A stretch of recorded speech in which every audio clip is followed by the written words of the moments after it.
सल्लु अलल हबीब सल्लल्लाहु ताला अला मुहम्मद सल्लल्लाहु ताला अलैहि वसल्लम। मोहतरम प्यारा इस्लाम भाइरो, सुवाल कयो पियो थो वञे अवाम जे ज़हननि में इहो सुवाल पैदा थिए पियो थो त ही करोना वायरस कॾहिं ख़तमु थींदो।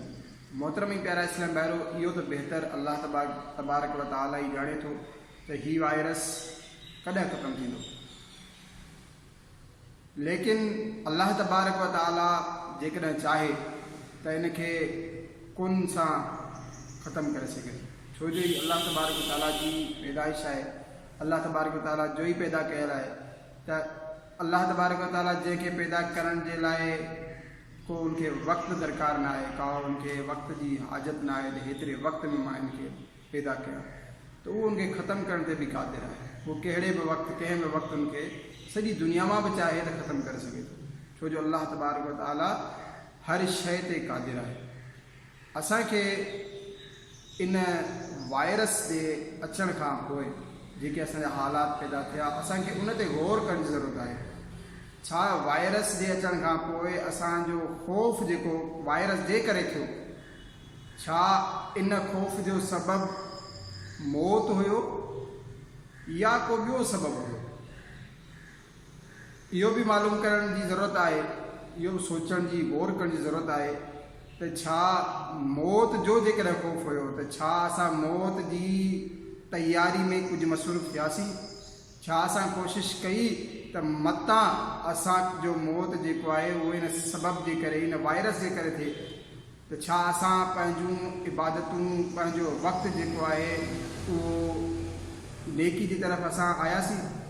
छा असां नेकी कईसीं? छा असां गुनाहनि खां बचियासीं? छो जो नेकी करण खां वधीक बुराई खां बचणु आहे। त मोहतरम ई प्यारा इस्लाम भाइरो, जॾहिं असां इहो गौर कंदासीं त असांखे ख़बर पवंदी त असां शायदि कंहिं अजीब ख़ौफ़ में मुब्तला हुयासीं जंहिंजी का सम्झ न पई आई, नथी पई अचे त असां कहिड़े तरफ़ वञी रहिया आहियूं।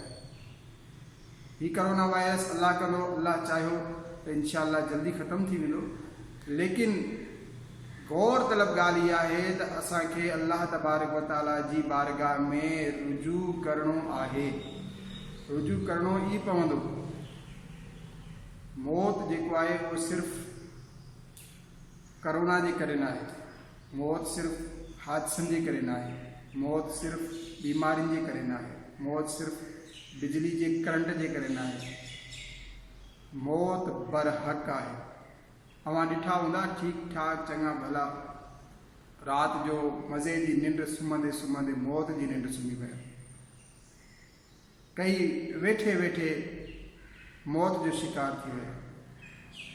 मोहतरम प्यारा इस्लामी भाइरो,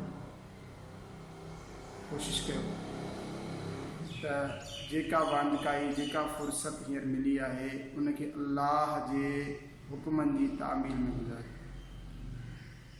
अवां थी सघे तो सोचींदा हुजो त असां कहिड़ा कमु कयूं। नमाज़ त असां पढ़ूं था, क़ुरान पाक जी त असां तिलावत कयूं था।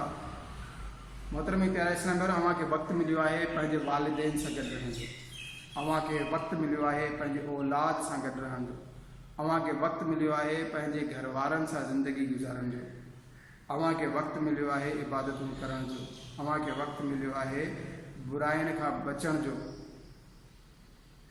तो मोहतरम प्यारा इस्लाम भाइरो, वालिदैन जी ख़िदमत करो, औलाद जा जेके हुकूक आहिनि उहे अदा कयो, घर वारनि जा जेके हुकूक आहिनि उहे अदा कयो, इबादतुनि में जेका सुस्ती रही उन सुस्ती खे दूरि कयो, जेके गुनाह थिया उन्हनि खां तौबह ताइब थियो,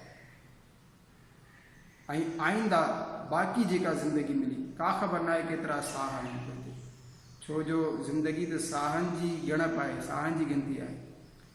का ख़बर न आहे केतिरी ज़िंदगी बाक़ी बची आहे।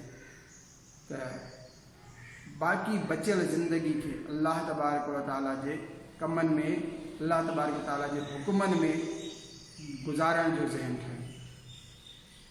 ठाहियो त असां प्यारे आका मदीने वारे मुस्तफ़ा सल्लल्लाहु तआला अलैहि वसल्लम जे ॾसियल रस्तनि ते, उन्हनि जी सुन्नतुनि ते, उन्हनि जे अमल ते अमल कंदे गुज़ारींदासीं।